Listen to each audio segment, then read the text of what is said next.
വീട്ടിലേക്ക് സ്വാഗതം. ഇന്ത്യൻ റെയിൽവേയിൽ നിന്നും പുതിയൊരു നോട്ടിഫിക്കേഷൻ വന്നിരിക്കുകയാണ്. ഇപ്പോൾ ഇന്ത്യൻ റെയിൽവേയിൽ വേക്കൻ്റ് ആയിട്ട് കിടക്കുന്ന തസ്തികളുടെ എത്ര വേക്കൻസി ഉണ്ട് എന്നുള്ള നോട്ടിഫിക്കേഷനാണ് വന്നിരിക്കുന്നത്. ഒഫീഷ്യൽ നോട്ടിഫിക്കേഷനാണ്. മാത്രമല്ല ഇനിയും വിളിക്കാൻ പോകുന്ന റിക്രൂട്ട്മെൻറ്റിൻ്റെ വേക്കൻസിയാണ് റിപ്പോർട്ട് ചെയ്തിരിക്കുന്നത്. അപ്പോൾ ഫ്രണ്ട്സ്, നമുക്ക് വന്നിരിക്കുന്ന നോട്ടിഫിക്കേഷൻ്റെ കംപ്ലീറ്റ് ഡീറ്റെയിൽസ് നോക്കാം. വേക്കൻസിയുടെ നോട്ടിഫിക്കേഷനാണ് വന്നിരിക്കുന്നത്. ഇപ്പോൾ എത്ര വേക്കൻസി റെയിൽവേയിൽ വേക്കൻ്റ് ആയിട്ട് കിടപ്പുണ്ട്?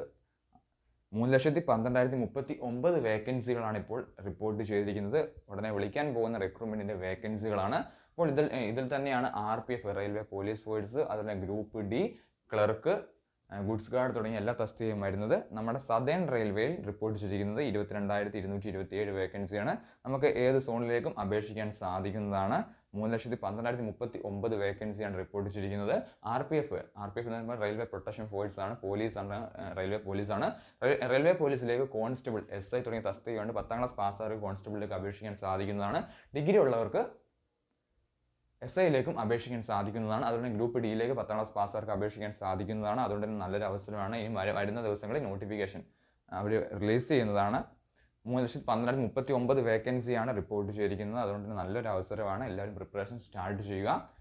സോ ഫ്രണ്ട്സ്, ഇതിൻ്റെ നോട്ടിഫിക്കേഷൻ, ഓരോ തസ്തിയിലേക്ക് നോട്ടിഫിക്കേഷൻ വരുമ്പോൾ തീർച്ചയായും ഒരു വീഡിയോ ചെയ്യുന്നതാണ്. വീഡിയോ ഉപകാരപ്പെട്ട് ലൈക്ക് ചെയ്യാൻ മറക്കരുത്. അതിലെന്തെങ്കിലും സംശയമുണ്ട് തീർച്ചയായും കമൻറ്റ് ചെയ്യാം. Army, navy, air force, SSC job notifications ഉടൻ ലഭിക്കുക. ഈ channel subscribe. Thanks for this video. Vande Mataram.